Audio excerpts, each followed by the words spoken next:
I'm from Greeley, Colorado, and I play golf. I'm Tomas, I'm an exchange student from Spain. I'm a golf player. I have 20 years and this is my first and last year in UJ. Vamos!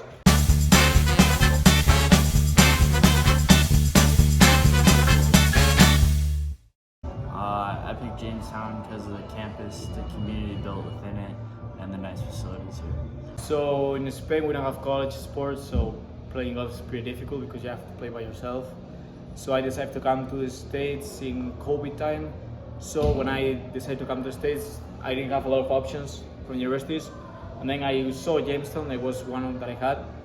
And I think it was the best option because the team, the people, the town and everything was the thing that I wanted to study in. So that's why I came here. I mean, in high school, I'd go to class and I'd go to the golf course for 2 or 3 hours after class, so 3:30 to 6:30 whenever it got dark. Right now, whenever I can get a chance, I either come up here or go outside. But other than that, I just try to get my swings in whenever I can. For example, in Spain it's pretty difficult because my university takes me a lot of time. It's not like here that you can miss class and you have like 3 hours a day. I have like 6 hours a day. You cannot miss class and everything. So for me, it's pretty tough to train in Spain. So probably I train like 2 days a week before a tournament. And for example, here in Jamestown, I can train the whole week. So that's probably the main difference. And then I try to be myself. Try to like do what I feel. There's a lot of people that they have routines and stuff like that, but I don't usually like that because I get bored of routines. So I just prefer to go to the golf course and say, okay, today I'm going to focus on my putting, tomorrow I'm going to focus on my irons, and then go to the golf course and see what is good and what is wrong, and just try to focus on the wrong parts to improve my golf. I mean, I've played mainly in Florida, Colorado, and now North Dakota. I mean, Colorado and North Dakota have similar winters. Colorado's not as cold, but we still have a 4-month break where we can't play in the middle of winter. North Dakota is about 6 right now. It's a little more windy here in North Dakota, which affects ball flight and stuff like that. And then it's just a whole different ballgame in Florida. And all the courses, the grass are always grown, green, not dead. I mean, the elevation is a change since it's right at sea level. The ball doesn't go as far, and the grass is a little bit different. But those are the main differences of where I play compared to North Dakota. The golf courses, for example, North Dakota here is so windy. Where I live in Spain, we have a lot of rain the whole year, so I used to play with rain but not with wind.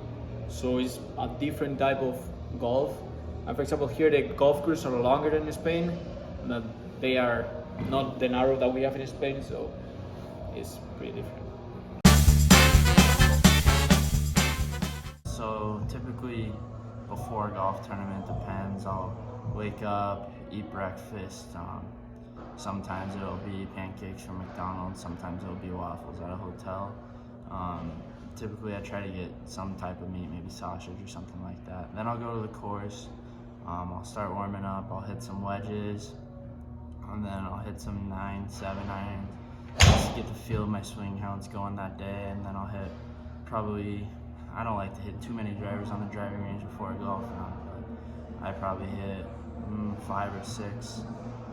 I go over to the chipping green, hit some chips, get a feel for how the greens are that day at the course, and then of course I'll putt.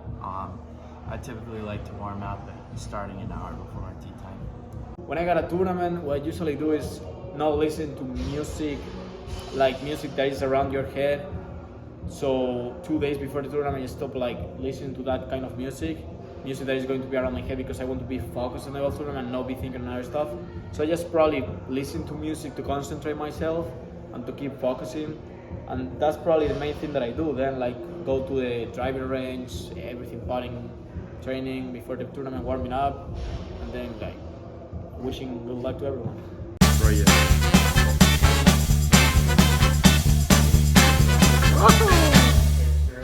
So mainly for me, actually, my grandpa was predominantly my coach throughout my whole life. So that would be my mom's dad.